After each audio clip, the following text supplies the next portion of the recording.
Okay. So just as a reminder, this is the textbook for this class. The 11th edition is also fine. The biggest difference is this covers the 2018 midterm elections and some of the Trump administration. The 11th doesn't, but if it's cheaper to get the 11th, by all means, go ahead. I'm not going to make you spend a couple hundred dollars on a book that's not that different. Okay. So we're going to talk about chapter 2. Today we're going to talk about why we needed the Constitution that we did, the type of government we started out with, and how the Constitution was created. So, as a reminder, the lectures are online. So if you have to miss a class or you miss something, they are available for you all. Okay.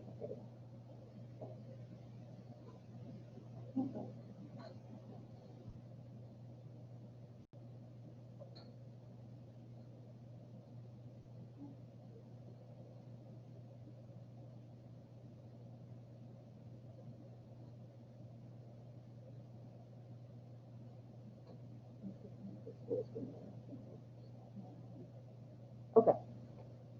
Can you see it well enough? Okay. So like I said, we're covering chapter 2 today. As we're going along, if you have questions or you need me to repeat something, please don't hesitate to ask. Okay. So we talked last week about political culture and kind of the background of American government. And again, today we'll talk about our first form of government and then the creation of the Constitution.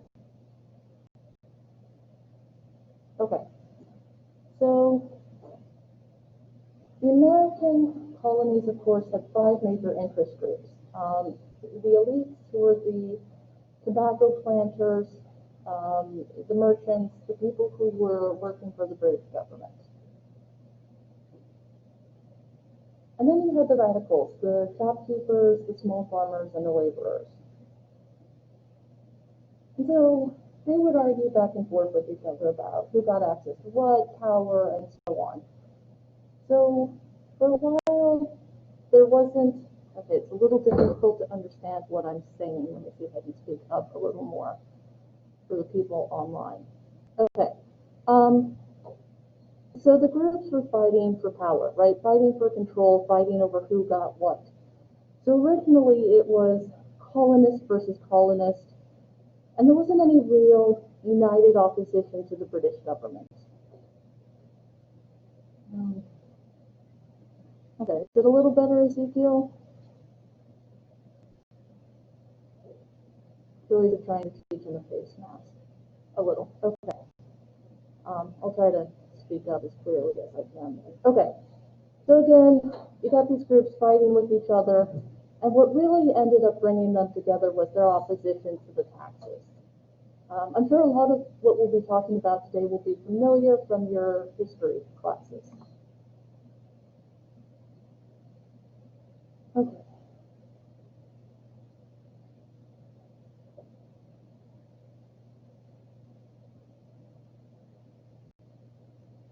So when we talk about this time in history, we use the phrase taxation without representation.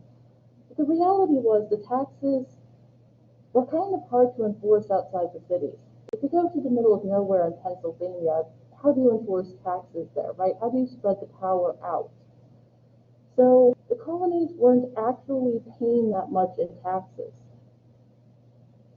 And the reason the British increased the taxes was they had to protect the colonists against pirates along the coast. They had to protect them against the French and the Native Americans. So the British were paying a huge amount of money to protect the colonies, but the colonies weren't paying their fair share in taxes.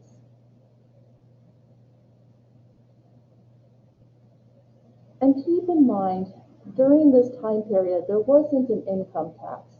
The income tax as we know it today didn't exist until the 20th century.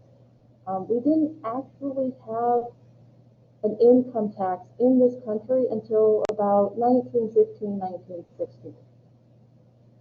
So if you're not taxing someone's income, you have to tax the goods and services. So they would place taxes on commodities, sugar, molasses, stamps, tea. And this is when we saw the colonists starting to come together, because now the wealthy were being every bit as much affected as the poor. They were starting to feel the pinch. So we started to see the groups working together rather than working against each other. And then one of the events that helped spark the revolution was the Boston Massacre of 1770. Essentially, there was a riot in what is now the Boston Common. Colonists were throwing rocks at the soldiers. The soldiers responded by shooting and killing 5 people during the riot, essentially. And the propaganda that was put out in the colonies was, oh, they fired on unarmed, innocent colonists, we have to rebel. So this was one of the events that helped spark the revolution. Most of the soldiers who'd been involved in the massacre were later acquitted because it was clear that it was kind of a two-sided fight. Have any of you actually been to Boston? No? Okay. If you go, there's a lot of really cool history around like the site of the Boston Massacre. There's a lot of the old buildings are still standing there. You can actually kind of see all of the history behind it. You can actually go see Paul Revere's grave too, if you're ever there. Yeah. And then, of course, there's the famous Boston Tea Party led by Sam Adams, tossing the tea into the harbor. Very radical idea for the time. And it ended up with Britain closing the port, people being sent to sent to England for trial, and a shifting of support towards the independence movement, because everybody was feeling the anger. So these were the events that really helped spark what became the American Revolution.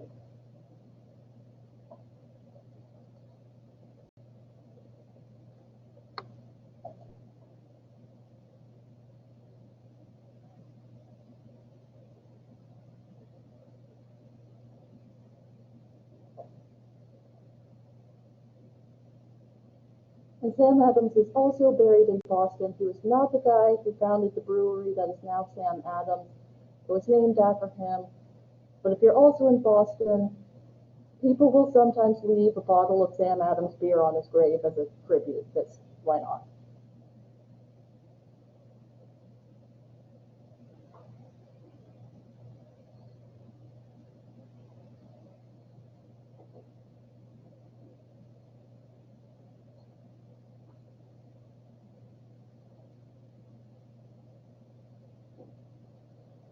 Okay, so 1776, right? Thomas Jefferson writes the infamous Declaration of Independence. This was an incredibly radical document for its time. It took everything that was considered established and just tossed it out the window. He made the argument that we have the right to life, liberty, and the pursuit of happiness. He also made the very radical argument against the concept of the divine right of kings. Has anyone heard of this concept, divine right of kings? No? Okay. So the divine right of kings basically said that kings get their power from God.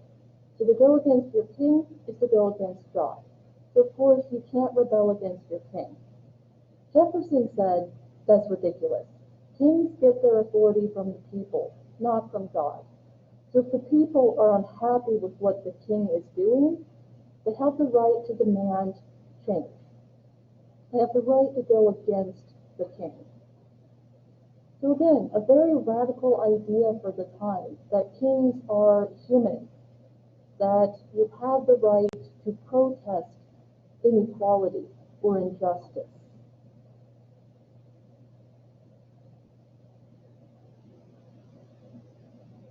He did base part of his work on John Locke, who was a philosopher at the time. John Locke argued for life, liberty, and property, but Jefferson flipped that because if you argue that people have the right to property, it is a little funky. So he used John Locke as a basis for writing the Declaration of Independence, but he changed it to life, liberty, and the pursuit of happiness.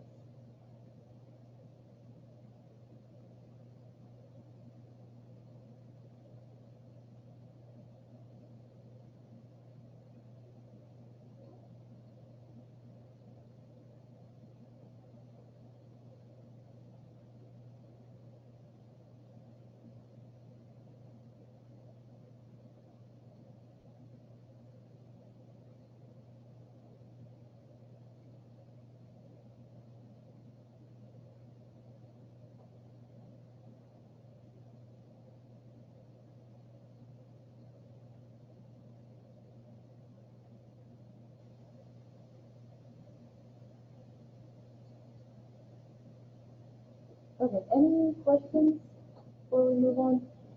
Okay.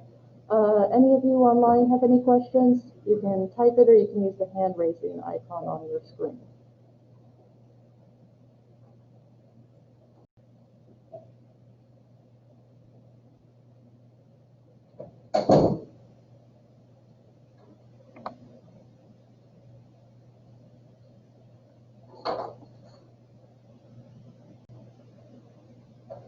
Okay, so of course we fight the Revolutionary War and we win, and then we have to form a government.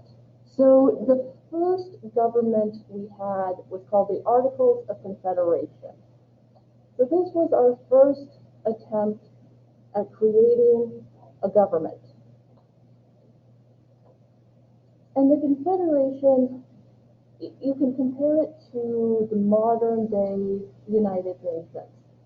Each state had its own form of government. Each state could have its own currency, its own laws.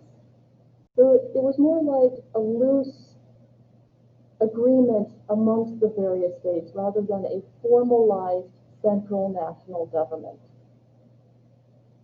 So this was our first attempt at a constitution.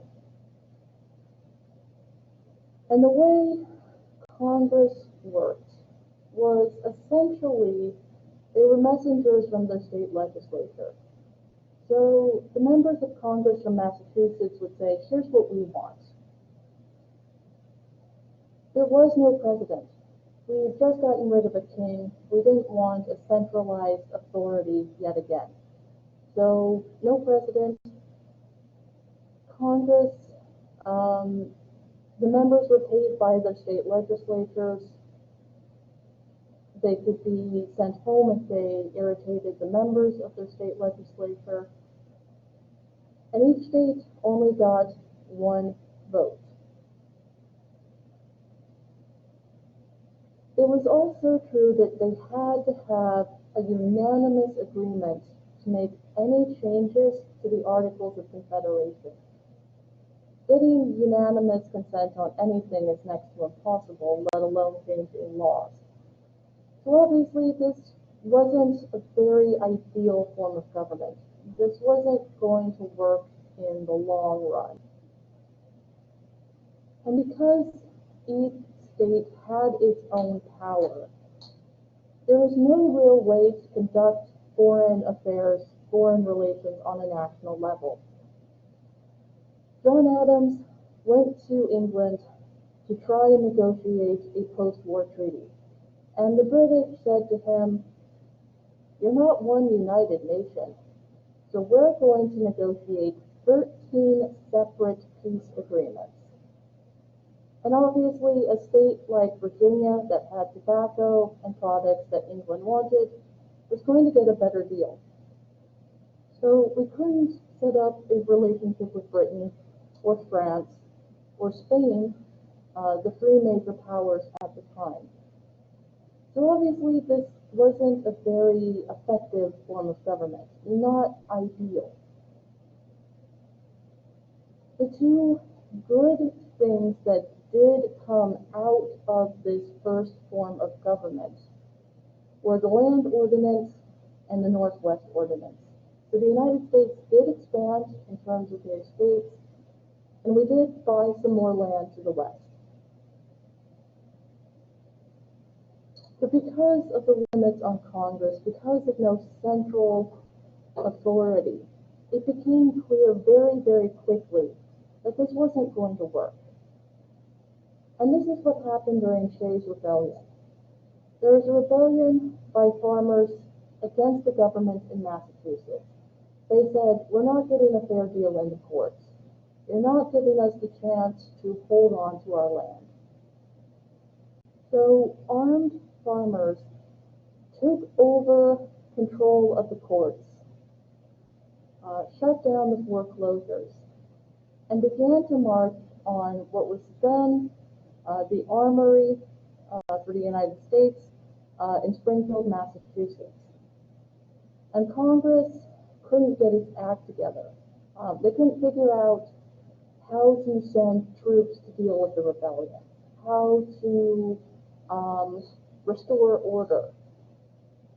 So eventually the state government was able to regain control. But this could have been the end of the United States. This could have been the end of it if the rebels had won. So it became clear that this was not going to be an effective form of government, because you have to be able to respond to a crisis in a timely manner. This is when we had to put aside the Articles of Confederation and rewrite the Constitution.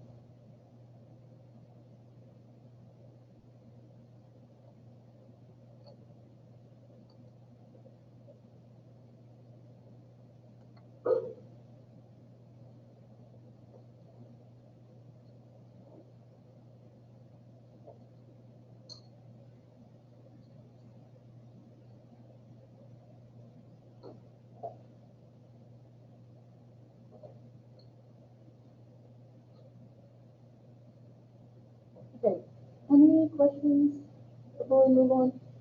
A lot of this is familiar to you guys, yeah? Okay.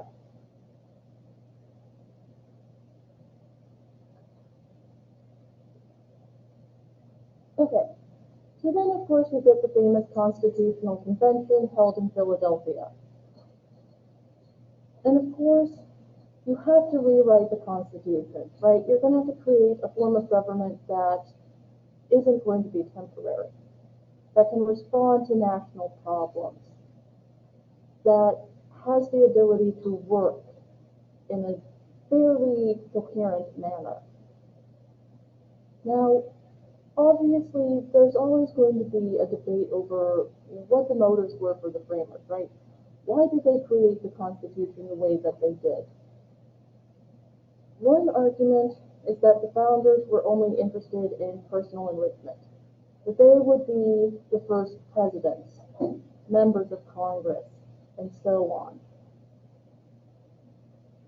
Another argument is that by today's standards, yes, the Constitution was very, very unfair. But for the standards of the time, it was in line with the moral and philosophical beliefs. There was nothing wrong with being wealthy at the expense of others.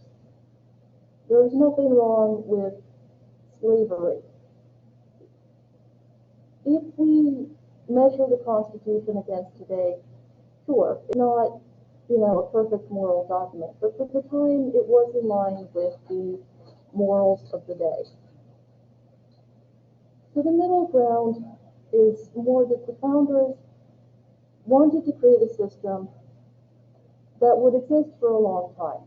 They didn't want to have to come back and rewrite the Constitution in a year, or 2 years, or 5. They also wanted to counteract the radicals, right? If there was another rebellion, they wanted to be able to fight it They wanted to be able to handle the crises as they arose. So the motives of the framers were essentially creating a long-term government, and if they happened to benefit from it, well, that was how it worked at that time. So that's just kind of how it went. And of course, as they're going along, there's a lot of compromise and discussion that had to be discussed. They decided on a two-chamber legislature, the House of Representatives and the Senate. Bigger states wanted both chambers chosen by the population, right? The more people you have in the state, the more representatives and senators. The smaller states said that's not fair. We want equal representation despite size. So this is where the Great Compromise comes into play, where the House of Representatives, the members for each state is based on population. So Texas is obviously going to have a lot more representatives than Montana or Wyoming. The Senate, of course, is 2 senators per state regardless of population. So the House represents the interests of the larger states, and the Senate represents the interests of the smaller states. And originally, the members of the Senate were chosen not by the voters, but by the state legislatures. That didn't change until the early 20th century. So the representatives have always been elected by the people. The senators didn't used to be. The other big fight they had was, what do we do about slavery? Not from a moral point of view, but from a population point of view. Southern states wanted slaves counted as part of their population for choosing representatives for Congress. The counter-argument was, well, if you're going to count them as people, then they deserve to be fully protected under the law. So they went back and forth on this issue, and eventually decided that they would basically count 3/5 of slaves as part of the population. So they would line up 5 slaves, and for every 3 slaves, 1 would be counted as a person. So the fight over slavery wasn't a moral one. There were moral objections to slavery at the time, but Congress wasn't willing to take up that fight. They weren't willing to fight over the morality of slavery or lack thereof. It wasn't a fight they were willing to deal with. They're trying to create a new country. They weren't going to fight over slavery. They figured we'll deal with it later. And of course, it got dealt with in the Civil War. So the fight over slavery wasn't moral. It was, how do we count them for representation? And again, keep in mind, this is the morals of the time, right? There were people who said slavery is perfectly fine, and people who said it wasn't, but they weren't going to take on this issue.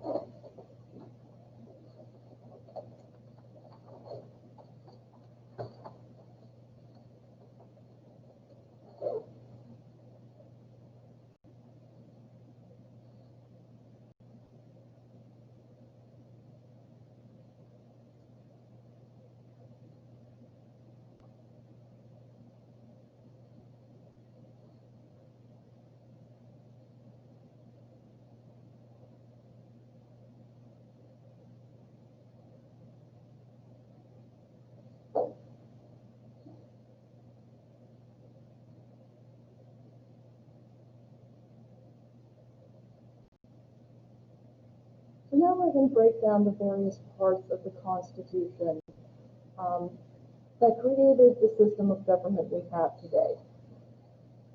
Again, it is a bicameral legislature, meaning 2 chambers, the House and the Senate. Every state except Nebraska also has a bicameral legislature. Nebraska only has one chamber. Why, I don't know, but they decided to go unicameral instead of bicameral. We have a national House and a national Senate. We also have the system of checks and balances. The president can't just do whatever he wants. Congress can't just pass whatever law they want. Each branch has some form of check on the other. The Supreme Court can overturn congressional legislation. The president can veto a congressional resolution. Congress can impeach the president. So it's a system of making sure that one branch cannot completely dominate the others. There's also, of course, the separation of powers. The president can't write legislation. Congress can't decide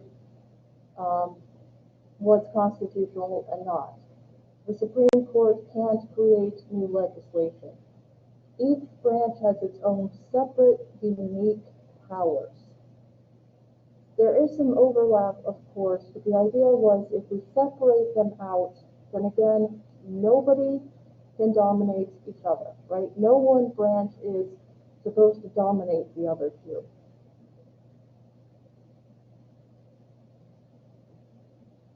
It also created a system of federalism. Federal power over the states, but also divided power. Some powers are given to the states, right? The 10th Amendment says any powers not given to the federal government is reserved for the states. So you've got federal power and state power. Now, federal law does supersede state law, but you do have a bit of a balancing act between the two. And it also created indirect elections. We do not directly vote for the president, the Electoral College does. We didn't used to directly vote for the president, for the Senate, right? That was the state legislature. So we have a system with indirect elections in terms of the presidency. Because again, we don't directly elect the president.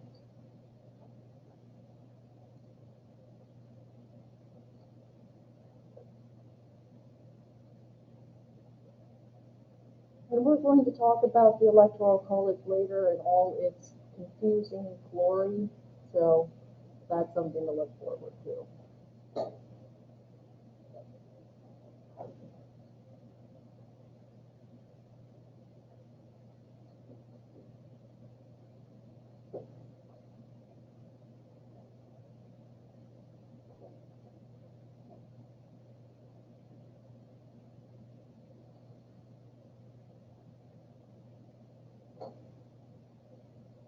Okay, any questions? Okay, any questions online, guys? You can type it into the chat or use the hand raising icon. Okay. And please, if I'm going too fast, let me know. I know I talk really fast, so I'll try to slow down.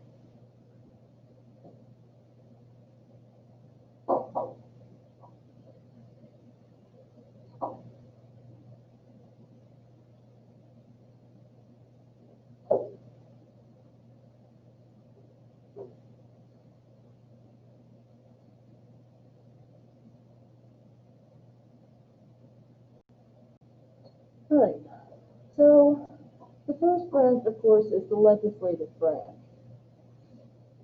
In the House of Representatives, every member gets a 2-year term. Every 2 years, the entire House of Representatives is up for re-election. So this year, all 435 House seats are up for re-election. And the House has always been directly elected. In the Senate, they get a 6-year term. They were originally elected by the state legislatures. and only 1/3 of the Senate is up for re-election at any time. So all 435 House seats are up for re-election this year, but only 1/3 of the Senate is. And we do have a Senate election here in Texas. John Cornyn's seat is up for re-election. And it was the 17th Amendment that gave us the right to directly elect our senators. The House has always been designed to be the direct consent for us. We've always directly elected our House members. Because they represent a district and not an entire state, they are more responsive to their constituents. We have more interaction with our House members than we do with our senators. So the House has always been designed to be our direct contact with the government, to be our direct participation within the system. The Senate, on the other hand, was designed to be a little bit more resistant.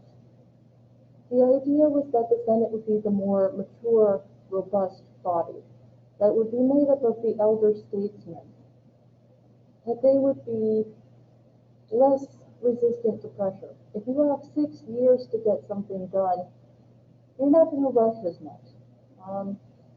You're also responsible for an entire state. So it does create a different set of pressure. How does Senator Cruz or Senator Cornyn decide what's right for the people of Austin, but also the people in the Rio Grande Valley? It does put a different set of pressure on the Senate. And the idea behind only 1/3 of the Senate being up for election at any time is that you can't change the entire Senate. Hypothetically, we could choose to vote out every single sitting representative and replace the entire House. We can't do that to the Senate. And that's on purpose. Congress also gets its powers through 2 different means. The expressed powers are what's given to Congress in the Constitution. The ability to write legislation, to declare war, to collect taxes, to carry out impeachments. All of this is specifically written in the text of the Constitution. But the founders also realized that Congress was going to have some flexibility. So the elastic clause gives Congress the ability to carry out its powers and make changes as needed. It's why when there's a major disaster like a hurricane or a tornado, Congress can pass emergency relief. It's why less than 2 weeks after 9/11, the Patriot Act was passed, because Congress has the flexibility to be able to make changes as necessary, to send the National Guard to places where there's been a lot of violence in response to police shootings. Obviously, we're going to be seeing emergency aid going to the parts of Texas and Louisiana impacted by Hurricane Laura. So it gives Congress the ability to pass the laws and make the changes that are necessary because of crisis. Gives them the flexibility to do what they need to do. To pass laws that gave us stimulus checks, right, because of COVID. A lot of people getting a $1,200 check to try and help stimulate the economy because of COVID, things like that.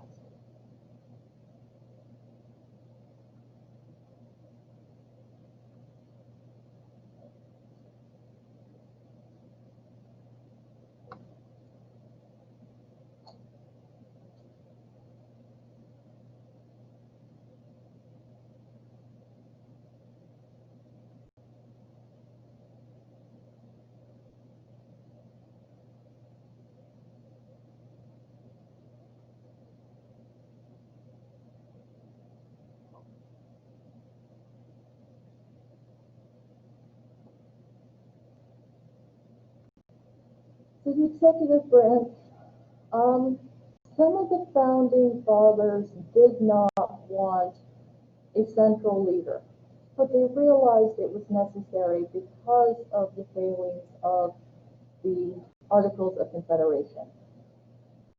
So the executive branch was designed to help handle a stalemate in Congress. The president is supposed to be independent from Congress. Not so much these days, right? There's a lot of back and forth between the president and Congress. But the idea was that there would be a leader who would be able to help in terms of dealing with Congress or meeting the needs of the American people. And the president, of course, has specific powers. He, hopefully one day she, can accept ambassadors. They can negotiate treaties. They're the commander-in-chief of the military. So they have some powers that are not given to Congress. The president also has the ability to pardon an individual.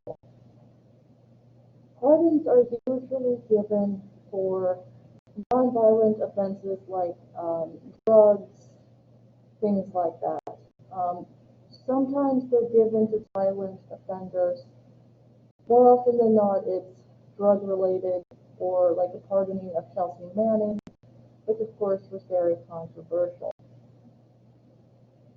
Usually, a pardon isn't that controversial, but again, sometimes they can be.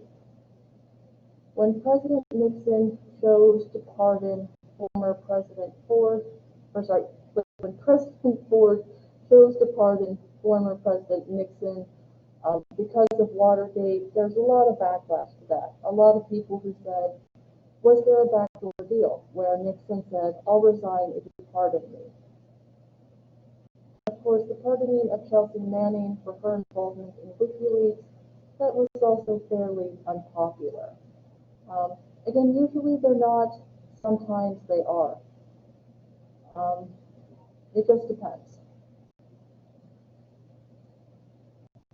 And again, the president is indirectly elected through the Electoral College.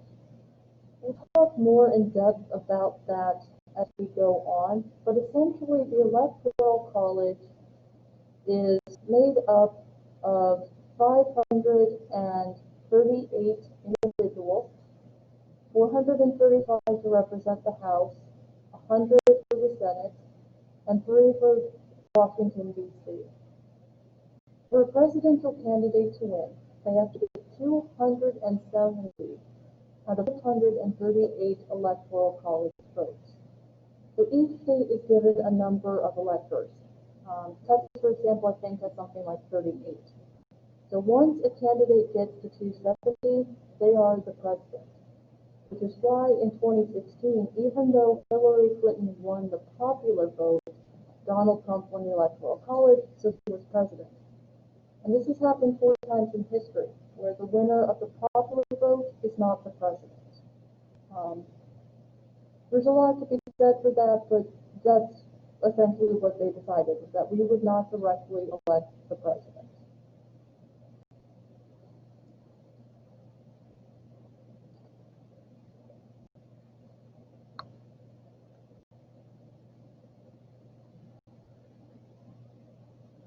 Any questions on that? Okay.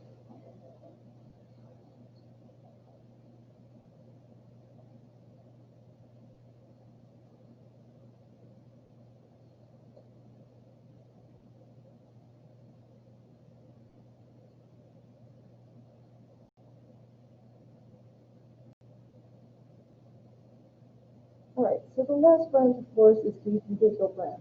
And the judicial branch is the federal courts and the Supreme Court.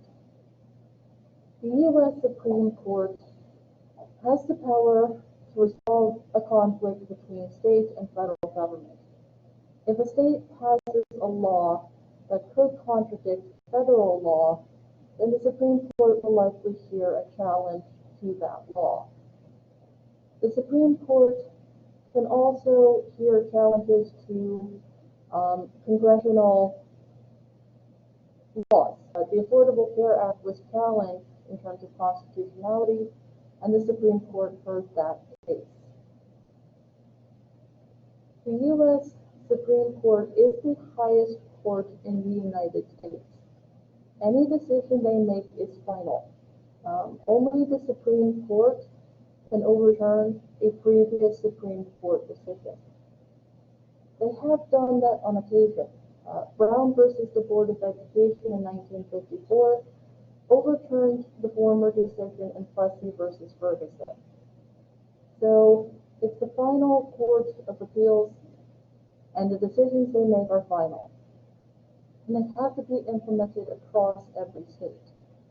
So when Obergefell said that same-sex marriage is legal in the United States, states were required to marry same-sex couples. They couldn't refuse to do so. It is a lifetime appointment on the court. More often than not, a Supreme Court justice will die on the bench rather than retire.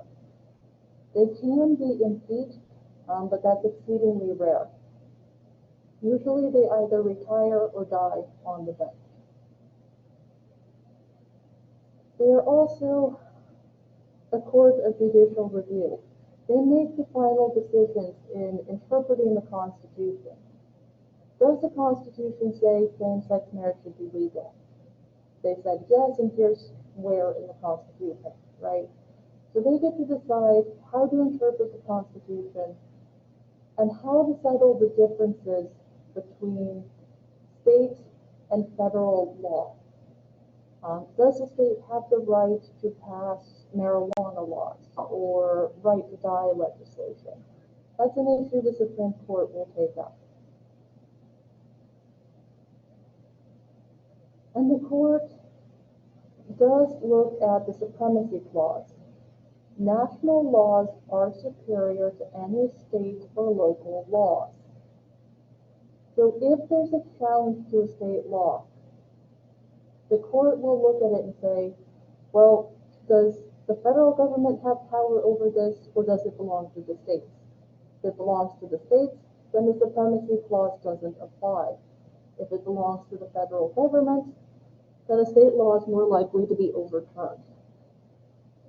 So the state laws, for example, legalizing segregation, the Jim Crow laws, were of course in violation of the Equal Protection Clause in the Constitution, so the Supreme Court overturned those laws. So usually, if there's a conflict between state and federal law will win.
So the Constitution is designed to create a limited form of government, and also to make sure that no branch overrides the other.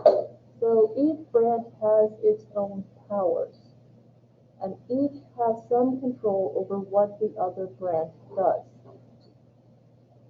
So the president can veto a congressional resolution. Congress controls whom the president appoints. For example, the cabinet members and the Supreme Court justices have to be confirmed by the Senate. And then, of course, the courts can overturn a law or an executive order. President Trump's first so-called Muslim ban was overturned by the courts as being too broad. When he narrowed it down a little bit, the courts did uphold that executive order. So they all have control over each other. If the president abuses his power significantly, Congress can choose to impeach and remove the president from office. It's also a bit of a mixed regime. The president is chosen through the Electoral College. The House and the Senate now through the popular vote.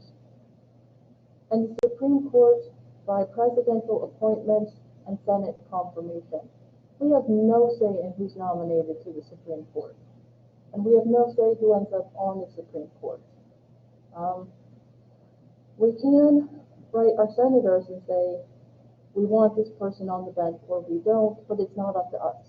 We don't control who serves on the Supreme Court. And we don't really have much say in who ends up being president either. The only branch that people really have a direct influence over is the legislative branch.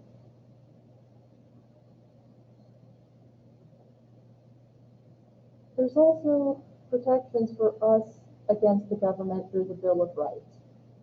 It wasn't part of the Constitution originally. Some of the founding fathers said it's redundant. We've already limited the powers of the government. We don't need this. But the argument that one said, but we need to make it clear what protection citizens have from the government.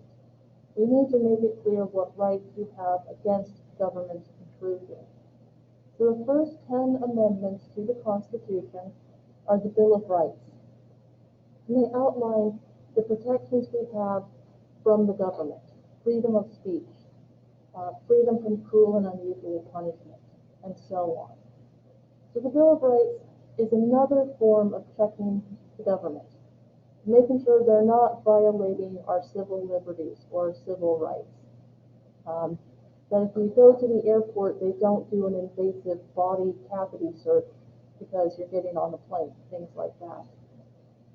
They make you go through a body scanner, which is almost as bad, but they're not going to, necessarily do a full body search.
Okay, so you create a constitution, that's one thing, but of course you have to get it ratified by the states. So you had a series of papers that were written in favor and opposition of this constitution. The Federalist Papers were written by Alexander Hamilton James Madison and John Jay. And they outlined why the Constitution had to be passed, how it protected citizens, how it created a more stable form of government, how it would fix the problems of the Articles of Confederation.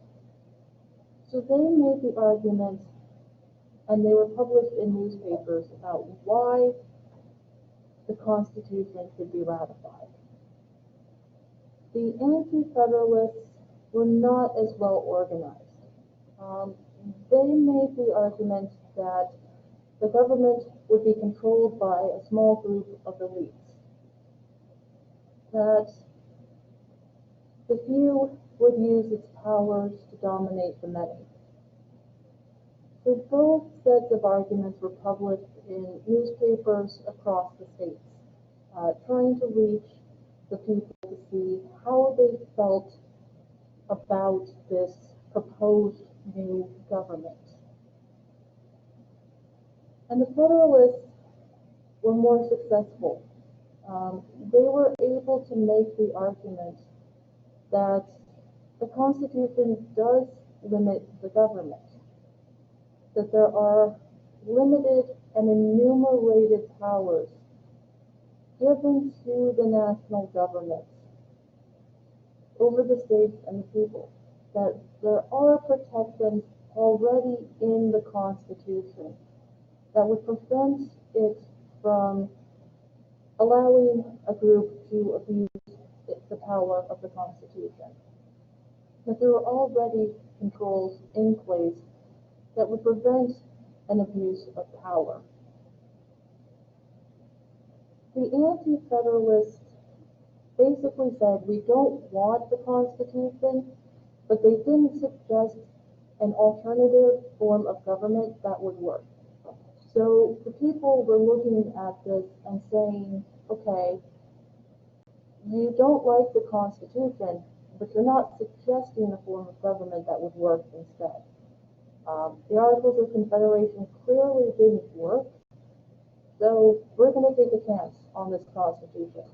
We're going to ratify the Constitution. We can always change it if we need to, but it's better to have an organized, structured government than a loose, chaotic system that clearly wasn't going to work.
Okay, so I know this is a little difficult to read.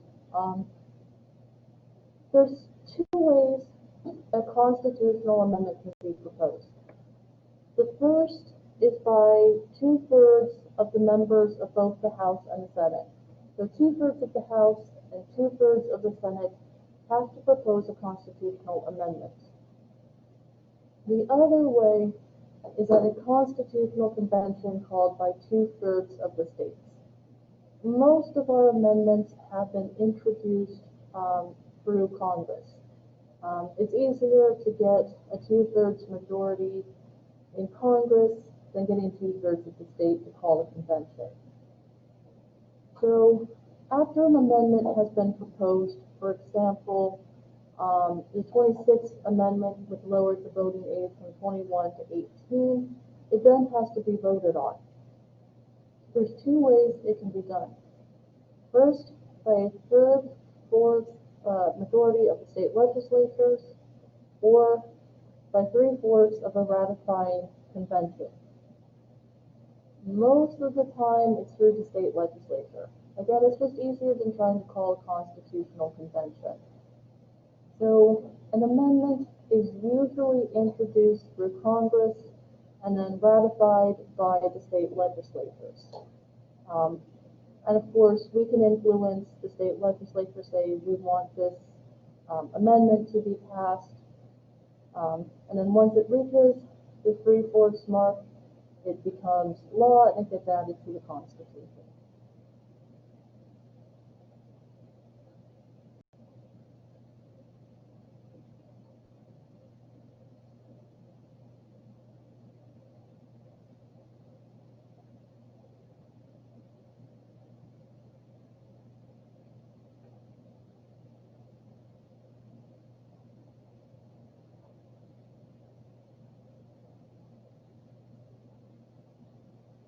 And we haven't actually amended the Constitution since the early 90s. There's been some suggestions for how we could amend the Constitution, for example, getting rid of the Electoral College, but we haven't had any serious proposals for constitutional amendments in over 20 years.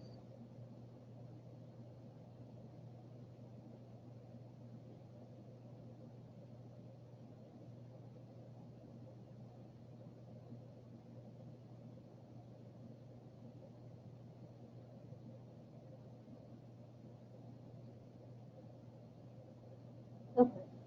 So since 1789, there have been a little over 11,000 proposed amendments.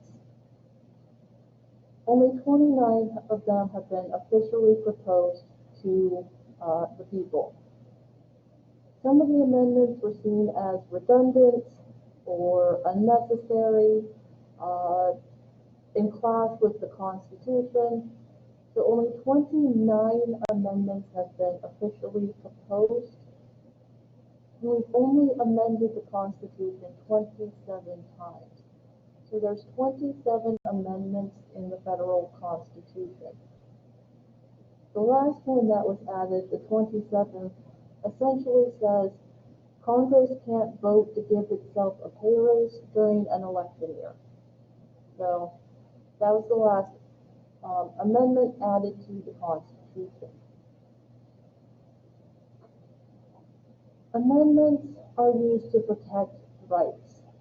We cannot propose an amendment to replace congressional legislation. So amendments are used to do things like lower voting age or create a clear line of presidential succession, give minorities and women the right to vote. So if an amendment says, if someone were to propose an amendment to overturn the Affordable Care Act, it wouldn't make it through Congress, right? Because you can't use the Constitution to try and replace individual legislation. It has to be a protection that will be broad enough to protect most, if not all, Americans.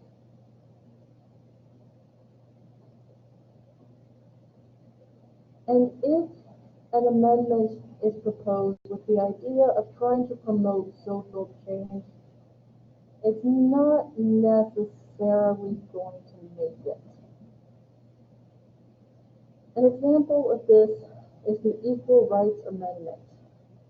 This was proposed in the early 1970s.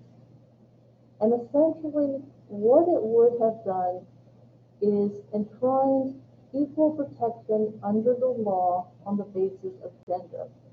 So it would have made it illegal to discriminate on the basis of gender in terms of pay,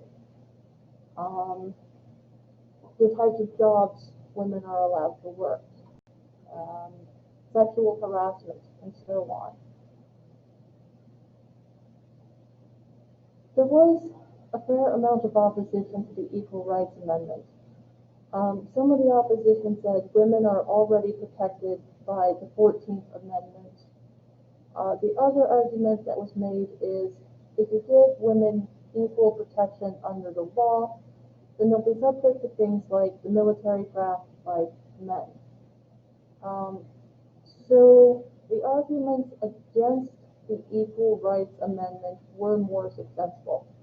It did not meet the requirements of the number of states needed to ratify in time. So the Equal Rights Amendment is essentially dead. Unless it gets re-proposed somehow, it's not going to be added to the Constitution.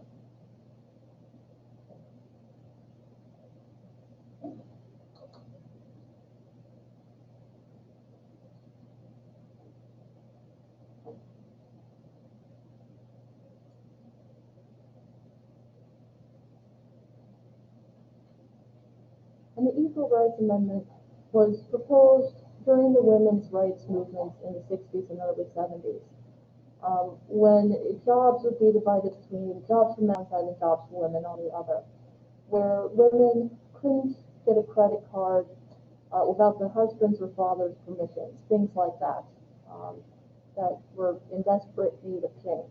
So even though there wasn't an Equal Rights Amendment, there were some changes that were made to give women more protection under existing laws.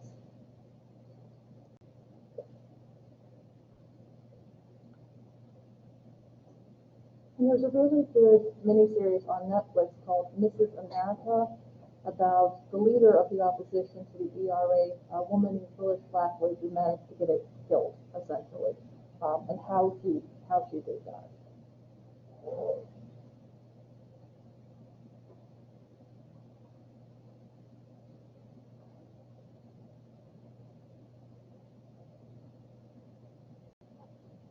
Okay, so essentially, if there's a challenge on the basis of constitutionality, it's going to go to the Supreme Court.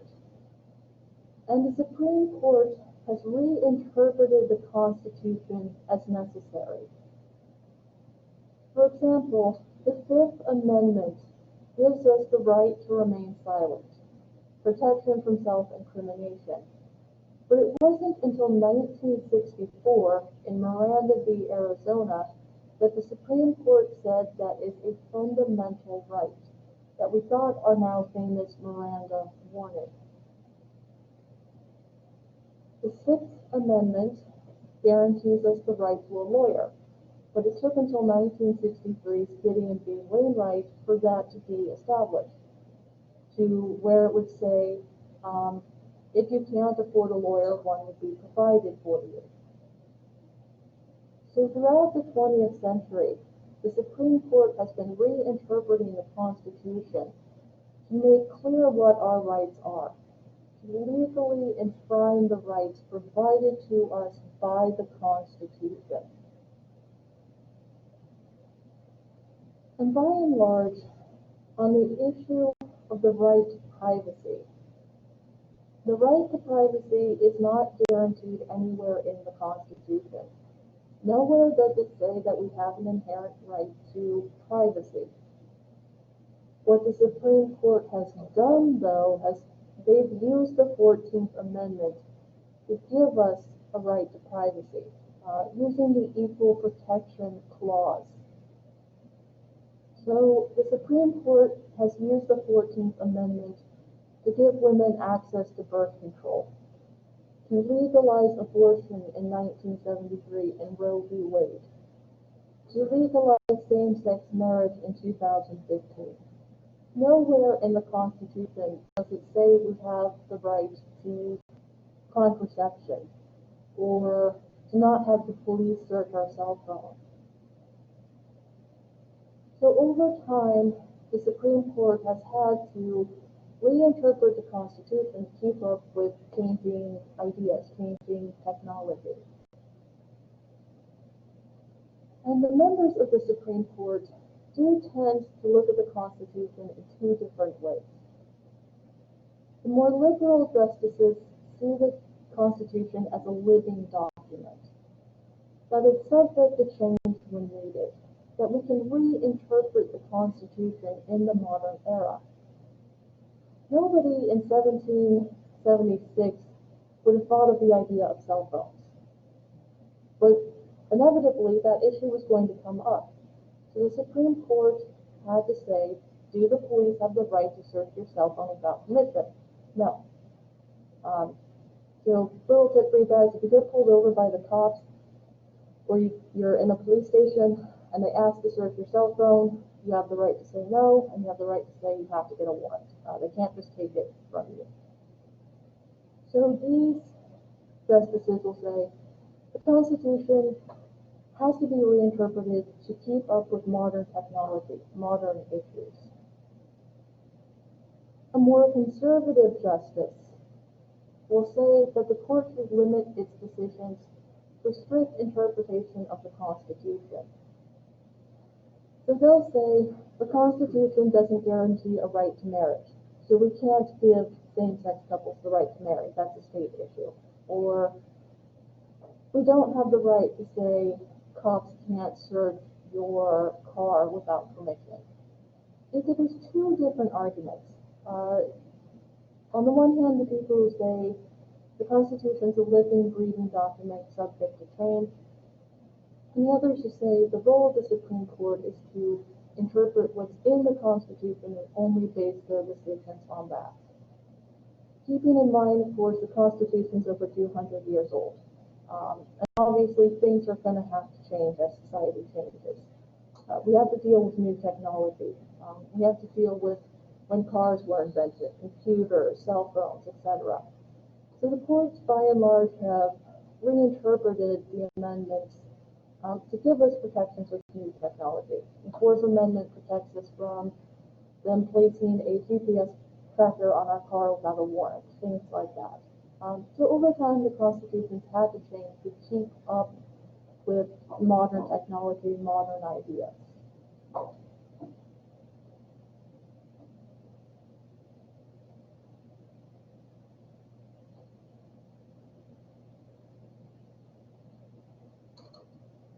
Okay, any questions? Everyone's good? Okay, let me just see. Any questions online?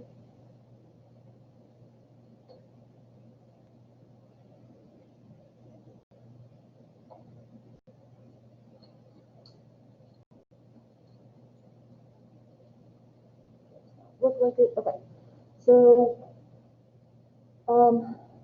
your cohort will be meeting in this classroom on Tuesdays.